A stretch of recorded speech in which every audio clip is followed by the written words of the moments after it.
সাল্লু আলাল হাবিব সাল্লাল্লাহু তাআলা আলা মুহাম্মদ সাল্লাল্লাহু তাআলা আলাইহি ওয়া আলিহি ওয়াসাল্লাম।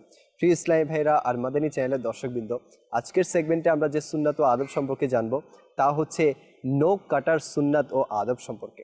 জি হ্যাঁ, কিতাবের মধ্যে বর্ণিত রয়েছে জুমার দিন নখ কাটা মুস্তাহাব।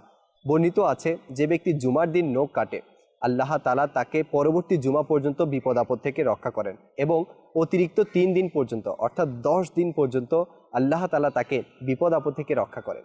নখ কাটার পদ্ধতি হচ্ছে ডান হাতের শাহাদাত আঙ্গুলি থেকে শুরু করে ডান হাতের কনিষ্ঠ আঙ্গুল পর্যন্ত। এরপর ডান হাতের যে বৃদ্ধাঙ্গুলি রয়েছে তা বাদ রাখবেন।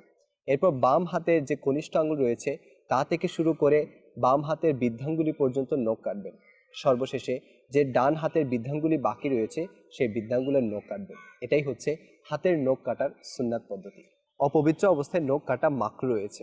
এছাড়া কেউ যদি দাঁত দিয়ে নখ কাটে তাও মাকরু, এবং দাঁত দিয়ে নখ কাটার ফলে শ্বেত রোগ হওয়ার আশঙ্কা রয়েছে। কর্তৃত্ব নখ পায়খানা বা গোসলখানাতে ফেলাও মাকরু রয়েছে। কেউ যদি বুধবার দিন নখ কাটে তাহলে শ্বেত রোগ হওয়ার আশঙ্কা রয়েছে। কিন্তু যদি কেউ 39 দিন পর্যন্ত নখ কাটেনি আর আজকে বুধবার 40 দিন, তাহলে তাকে অবশ্যই বুধবার নখ কাটতে হবে, না হলে সে গুনাহগার হবে। তো আল্লাহ তাআলা আমাদের সবাইকে নখ কাটার যে সুন্নাত ও আদব সম্পর্কে শুনেছি তার উপর ভরপুর আমল করার তৌফিক দান করুন। আমিন বিজাহিন নবীন আমিন সাল্লাল্লাহু তাআলা আলাইহি ওয়াসাল্লাম।